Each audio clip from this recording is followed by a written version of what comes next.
Ezequiel capítulo 22, livro do profeta Ezequiel.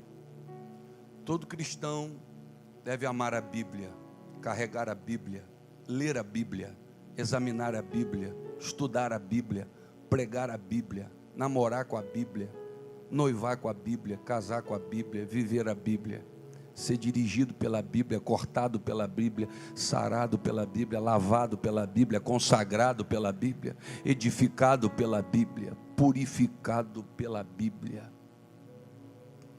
Ezequiel 22. Se você aguentar, eu vou ler um pouco mais do que a gente costuma ler. O capítulo 22 tem 31 versículos. Eu não costumo fazer uma leitura tão longa, mas eu queria ler com os irmãos e que vocês prestem atenção no que o texto está dizendo. As abominações de Jerusalém. E veio a minha palavra do Senhor dizendo: Tu, pois, ó filho do homem, julgarás a cidade sanguinária, faze-lhe conhecer, pois todas as suas abominações. E diz: assim diz o Senhor Jeová: ai da cidade que derrama o sangue no meio dela, para que venha o seu tempo, que faz ídolos contra si mesma, para se contaminar. Pelo teu sangue que derramaste, te fizeste culpada, e pelos teus ídolos que fabricaste, te contaminaste, e fizeste chegar a os teus dias, e vieste ao fim dos teus anos. Por isso eu te fiz o opróbrio das nações, e o escárnio de todas as terras. As que estão perto e as que estão longe de ti escarnecerão de ti, infamada, cheia de inquietação. Eis que os príncipes de Israel, cada um conforme o seu poder, tiveram domínio sobre ti, para derramarem o sangue. Ao pai e à mãe desprezaram em ti, para com o estrangeiro usaram de opressão no meio de ti. O órfão e a viúva oprimiram em ti. As minhas coisas santas desprezastes, os meus sábados profanaste. Homens caluniadores se acham em ti, para derramarem o sangue, e em ti os montes comeram perversidade, cometeram no meio de ti a vergonha do pai, descobriram em ti, e a que estava impura na sua separação, humilharam no meio de ti. Um cometeu abominação com a mulher do seu próximo, outro contaminou abominavelmente a sua nora, e outro humilhou no meio de ti a sua irmã, filha de seu pai. Presentes se receberam no meio de ti, para se derramar sangue. Usura e lucros tomaste, e usaste de avareza com teu próximo, oprimindo mais de mim te esqueceste, diz o Senhor Jeová. E eis que bati as mãos contra a tua avareza, para que usaste, e por causa de teu sangue que houve no meio de ti, estará firme o teu coração? Estarão fortes as tuas mãos nos dias em que eu tratarei contigo? Eu, o Senhor, o disse e o farei. Espalhar-te-ei entre as nações, espalhar-te-ei pelas terras, porei termo à tua imundície, e tu serás profanada em ti mesma, aos olhos das nações, e saberás que eu sou o Senhor. E veio a mim a palavra do Senhor dizendo: filho do homem, a casa de Israel se tornou para mim uma escória. Todos eles são bronze, estanho e ferro e chumbo no meio do forno, em escória de prata se tornaram. Portanto, assim diz o Senhor Jeová: pois que todos vós vos tornastes em escória, todos, pensa nisso, irmãos, todos, eis que eu vos ajuntarei no meio de Jerusalém, como se ajuntam a prata, e o bronze, e o ferro, e o chumbo, e o estanho no meio do forno, para soprar o fogo sobre eles, a fim de se fundirem. Assim vos ajuntarei na minha ira e no meu furor, e ali vos deixarei e fundirei, e congregar-vos-ei, e assoprarei sobre vós o fogo do meu furor, e sereis fundidos no meio dela, como se funde a prata no meio do forno, assim sereis fundidos no meio dela. E sabereis que eu, o Senhor, derramarei o meu furor sobre vós. E veio a minha palavra do Senhor, dizendo: filho do homem, dize-lhe: tu és uma terra que não está purificada, e que não tem chuva no dia da indignação. Conjuração dos seus profetas há no meio dela, como um leão que ruge, que arrebata a presa, eles devoram as almas. Tesouros e coisas preciosas tomam, multiplicam as suas viúvas no meio dela. Os seus sacerdotes transgridem a minha lei e profanam as minhas coisas santas. Entre o santo e o profano não fazem diferença, nem discernem o impuro do puro. E de meus sábados escondem os seus olhos, e assim sou profanado no meio deles. Os seus príncipes no meio dela são como lobos que arrebatam a presa para derramarem o sangue, para destruírem as almas, para seguirem a avareza. E os seus profetas têm feito para eles reboco de cal não adubada, vendo vaidade e predizendo-lhes mentiras, e dizendo: assim diz o Senhor Jeová, sem que o Senhor tivesse falado. Ao povo da terra oprimem gravemente, e andam roubando, e fazem violência ao aflito e ao necessitado, e ao estrangeiro, oprimem sem razão. E busquei dentre eles um homem que estivesse tampando o muro, e estivesse na brecha perante mim por esta terra, para que eu não a destruísse, mas a ninguém achei. Por isso eu derramarei sobre eles minha indignação, com o fogo do meu furor os consumi. Fiz o que o seu caminho recaísse sobre a sua cabeça, diz o Senhor Jeová. Diga amém. Sente-se, por favor. E eu vou pedir a você que já estava dando atenção, para dobrar ela agora. Você que não dormiu bem essa noite, relute para não cochilar. Você que mesmo dormindo, dorme também, fique atento, porque eu quero ocupar alguns minutos, os próximos minutos, falando desse capítulo 22 do profeta Ezequiel. Ezequiel tem um chamado muito forte. A Bíblia diz que Ezequiel, ele é um atalaia. E Ezequiel foi chamado para profetizar um povo difícil, um povo de dura cerviz. Sabe o que é um povo de dura cerviz? Que só olha para onde quer, que não tem flexibilidade, que tem dificuldade em voltar, em reconhecer erro, em olhar para onde Deus quer.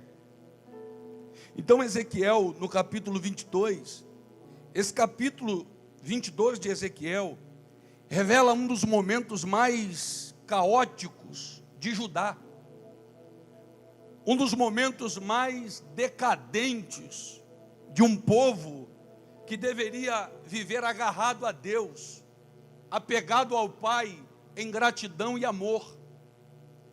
Depois você pode ler com mais calma em casa, e você vai ver toda a tristeza dessa narrativa do capítulo 22. Você vai encontrar no capítulo 22 o desequilíbrio moral, ético, espiritual que havia cobrido o povo era o pai que não respeitava os filhos, o pai que não amava a esposa que já não honrava o marido, os filhos que negligenciavam o respeito aos idosos, sem falar da decadente moral, ética, que agora dominava o povo, sexomania, a avareza, a opressão dos mais pobres, o derramar de sangue, a frieza, a idolatria em que Judá estava submersa nesse momento caótico, volto a dizer. Do versículo 15 ao versículo de número 22, o Senhor demonstra sua insatisfação e emite uma sentença de juízo, porque o capítulo 22 de Ezequiel demonstra em especial duas coisas, três coisas. Primeiro, a decadência de Judá. Segundo, a insatisfação de Deus. E terceiro, a decepção do próprio Deus, por não encontrar no meio daquela imundície, no meio daquela crise espiritual, ética e moral que eu já disse, não encontrar um homem. Gente, eu estou falando de um homem que pudesse se levantar em favor de Judá, numa postura intercessória, numa postura profética, numa postura sacerdotal. Deus não encontrou um homem. Então, do 15 ao 22, ele demonstra a sua insatisfação com Judá e emite uma sentença de juízo. E logo em seguida, ele explica o motivo. Nada é por um acaso, irmãos. Toda sentença de juízo tem a ver com uma história que nem sempre é a do momento. Às vezes são coisas antigas que não foram tratadas. Fugir das coisas não as resolve. Uma hora a fatura chega, uma hora a colheita vem. Quando nós falamos de território, de domínio, a gente consegue entender isso. Davi um dia vive uma crise de fome no seu reinado, e ele vai falar com Deus. Diz: Senhor, o que eu fiz? É comigo 3 anos, se a minha memória não me trai, de fome. E Deus disse: não, Davi, não é nada com você. Isso é um problema antigo, Davi. Davi, isso tem a ver com a gestão passada. Saul, a maneira com que lidou com as coisas. Agora está vindo a fatura. A gente não precisa ir longe, irmãos. Na nação que a gente vive, quantas coisas estamos vivendo hoje que tem a ver com uma herança política terrível, sem temor, sem responsabilidade, sem honestidade. Então a sentença vem, e Deus explica o porquê dessa sentença. O porquê que esse povo vai ser espalhado, vai ser dominado pelo inimigo. Porque que a crise vai se amplificar sobre Judá. Por quê, pastor? Porque no meio de tudo isso, ele foi lá no muro, na brecha do muro, e não encontrou um homem. Eu estou falando de um homem. A estrutura governamental daquela época apoiava-se em um tripé, que a saber era rei, sacerdote e profeta. Essa era a estrutura governamental. Só que Deus vai no palácio, atrás de um rei, de um príncipe, que pudesse tampar a brecha. Mas diz a Bíblia no versículo de número 27, que os reis têm sangue na mão. Ele não encontrou no palácio um rei, não encontrou no palácio um príncipe que tivesse as mãos limpas. Deus precisava de um homem para entrar na brecha, para que Judá não sofresse o juízo divino. Mas os reis, eles tinham sangue na mão. Os seus príncipes no meio dela são como lobos que arrebatam a presa. Abuso de autoridade para derramarem sangue, destruírem as almas, perseguirem a avareza. Os príncipes estavam dominados pela vaidade. Esse é um dos problemas desse tempo. Quantas pessoas Deus não encontra na brecha, porque estão dominados pela vaidade. Que Deus te cubra de bênção, mas que o teu coração seja um coração simples diante do Senhor. Que a nossa igreja avance, que a gente ganhe a cidade para Jesus, mas que o nosso coração continue tributando a Deus a honra, a glória e o louvor para sempre. Deus não achou no palácio, então Deus vai até os templos buscar um sacerdote. E o sacerdote era o representante do povo diante de Deus. Mas Deus não encontrou um sacerdote que estivesse na brecha. O muro estava fendido. Muro é para proteção da cidade. Se o inimigo encontra uma brecha, ele entra. Então das duas umas, ou restaura o muro, e até para restauração tem um tempo, ou você fica na brecha enquanto o muro não é restaurado, como alguém que diz, aqui ninguém vai passar. Se depender de mim, essa cidade não será destruída. Se depender de mim, a minha família não vai ser destruída, os meus filhos não vão ser destruídos, a minha empresa, não, eu estou na brecha. Deus precisa encontrar pelo menos um na brecha. Mas os sacerdotes, Deus não pôde encontrar, porque o versículo 26 diz que eles estavam corrompidos. Eles estavam oferecendo no altar do Senhor manjares horrendos, reprovados. Suas ofertas eram rejeitadas. Seu culto era rejeitado por Deus. Seu louvor era rejeitado pelo Senhor. Deus não pode ter alguém assim, porque alguém assim não traz em si características de alguém que pode tampar a brecha. Então Deus não encontra nos templos. Os sacerdotes estavam corrompidos. Vivemos um tempo de corrupção no meio dos sacerdotes. Gente que deveria representar o povo diante de Deus. Gente que deveria entrar na brecha da intercessão. Porque essa era a função do sacerdote, interceder a Deus pelo povo. Gente que devia clamar, e a Bíblia diz que se nós clamarmos, o Senhor vem e sara a nossa terra.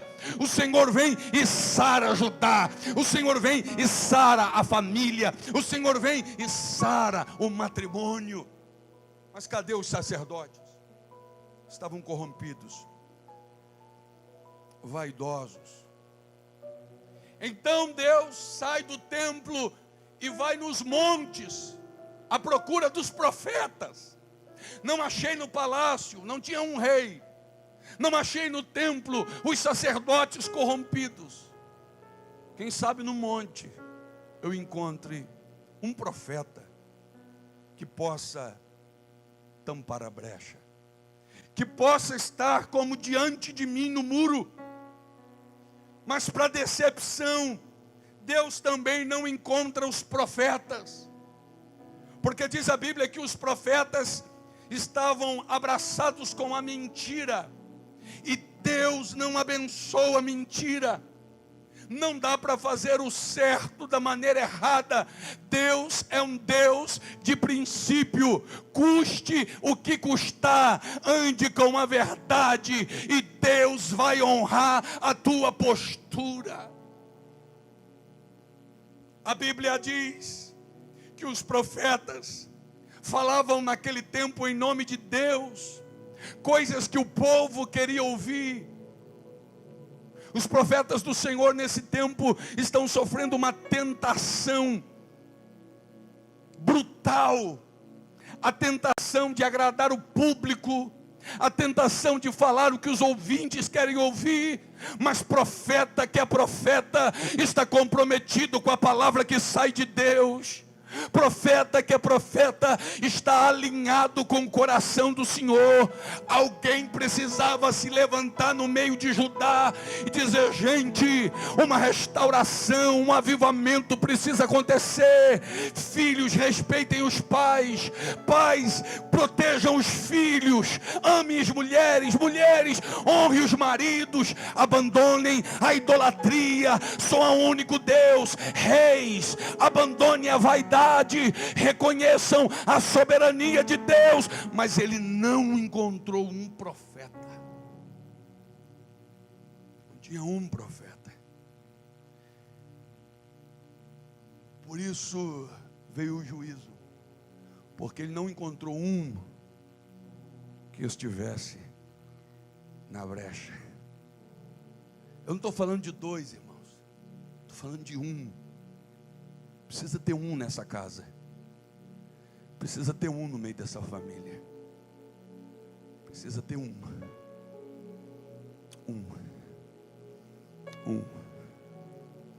Precisa ter um no estado do Rio de Janeiro. Orecalaios. Oraí. Alaxuriandevácia. O Senhor desceu aqui esta manhã e está procurando um que esteja na brecha.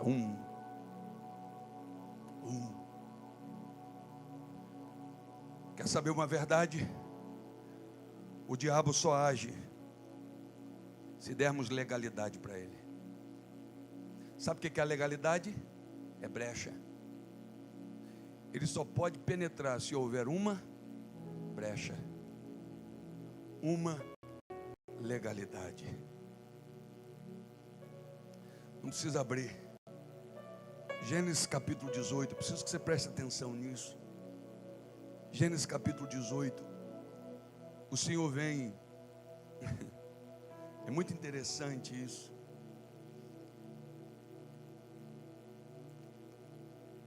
A partir do versículo de número 23, o Senhor fala com seu amigo Abraão. Legal isso, né? Hoje parece que o título mais importante são outros títulos. E não diga que não, a gente gosta de título, né? Um irmão encontra outro irmão e diz assim: você é evangélico? Sou. É mesmo, querido? E isso deveria bastar, né? Mas ele não diz só sou. Não, eu sou presbítero pela misericórdia de Deus. E gosta de título. Sou líder do coral pela misericórdia de Deus. Abraão, qual é o seu título? Amigo de Deus. Amigo de Deus. Então o Senhor fala com seu amigo, porque o teu amigo te diz coisa que não diz para outras pessoas, e sabe de coisas a teu respeito que outras pessoas não sabem, porque ele é teu amigo. Então Deus vem e fala com seu amigo, diz assim: Sodoma e Gomorra. Ele diz: Senhor, aí é papo de amigo, irmão, não se mete. Ele diz: Senhor, não faz isso não. O que as nações vão dizer, Senhor? Destruirás também o justo com o ímpio? Se porventura houver 50 justos na cidade, destruí-los-á. Também não pouparás o lugar da casa por causa dos 50 justos que estão dentro dela. Longe de ti É amigo falando com amigo, Abraão falando com Deus.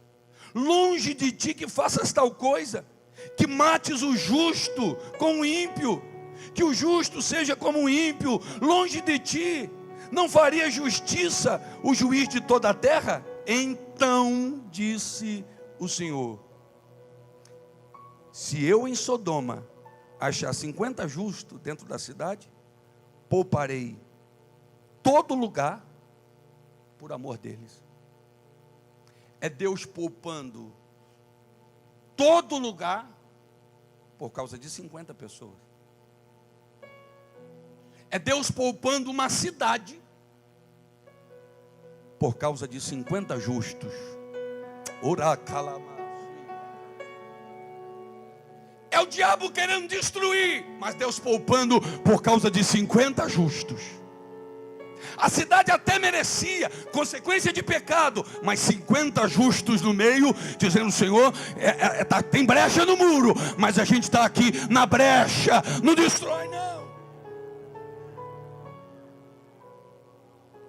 Respondeu Abraão dizendo: eis que agora me atrevi a falar ao Senhor, ainda que sou pó e cinza. Senhor, eu sei da minha insignificância, eu sei que eu sou pó e cinza e estou me atrevendo. É amigo, gente, amigo pode. Aí ele diz assim: continua ainda a falar-te, se porventura faltarem de 50 justos, 5, ou seja, se não for 50, se for 45, o Senhor vai destruir? E Deus diz assim: não, por causa dos 45, eu não vou destruir. Aí ele diz assim: se porventura acharem ali 40, e disse: não farei por amor dos 40. Aí é coisa de amigo, volto a dizer. Disse mais: ora, Senhor, não se ire, se eu ainda falar, se porventura acharem ali 30, e disse: não farei por causa dos 30. Se tiver 30 justos, eu não destruo. E disse: eis que agora me atrevi a falar ao Senhor, se porventura achar ali 20, e disse: não destruirei por amor dos 20. Versículo 32, e disse mais: ora, não se ire o Senhor. Abraão está de brincadeira, né? Que ainda só, mas esta vez eu falo, se porventura acharem ali 10, era 50, agora é 10. Se tiver só 10, e disse: não destruirei por amor dos 10. E foi isso o Senhor, quando acabou de falar a Abraão. O diabo só age, volto a dizer, se dermos a ele legalidade. O problema é que às vezes não foi você quem deu legalidade. E o fato de não ter sido você que tenha dado legalidade, não significa que não possa ser você que vai entrar na brecha. Pastor, não foi eu que dei legalidade não, mas sou eu que vou entrar na brecha nesse negócio. Pastor, foi meu marido, mas eu vou entrar na brecha nesse negócio. Pastor, foi minha mulher, mas eu vou entrar na brecha nesse negócio. Pastor, eu e minha mulher estamos firmes, foram os meus filhos, mas eu vou entrar na brecha nesse negócio. Aconteceu alguma coisa, fugiu do meu domínio, mas Deus vai contar comigo. Eu vou entrar na brecha, Deus vai me achar na brecha da intercessão, do clamor. Vai fazer a diferença. Deixa eu caminhar para o fim e dizer para você uma coisa. Governo está ligado a território. Governo está ligado a território. Então eu pergunto para você, como é que está esse território? Como é que você tem enxergado espiritualmente a cidade, o mundo, Jerusalém, Samaria, os confins da terra? Como? Deus precisa encontrar aqui um homem. Território pode ser sua casa, irmão. Território pode ser sua família, sua empresa, a ambiência dos teus filhos. Tem uma brecha, não tem? Alguém precisa tampar essa brecha até que o muro seja restaurado.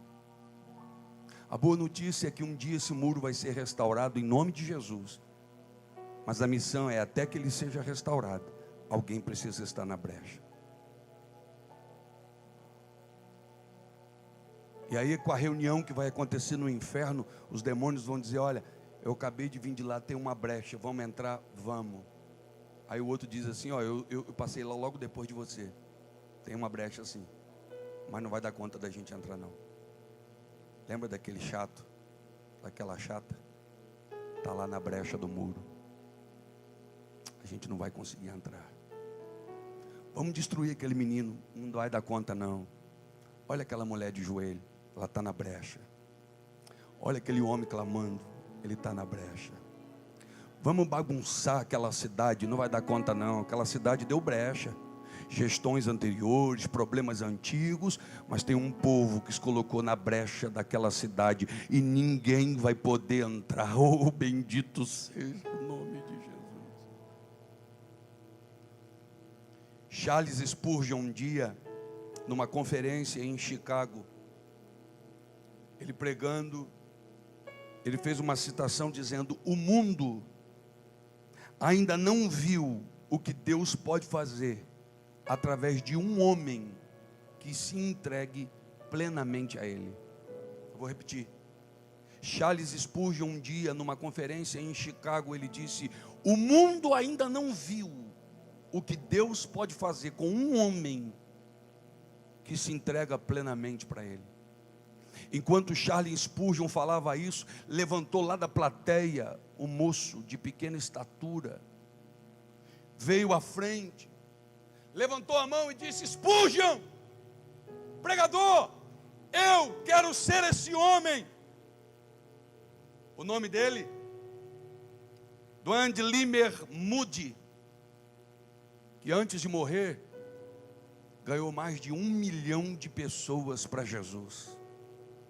Deus só precisa encontrar aqui um homem que esteja tampando a brecha. Vamos ficar de pé.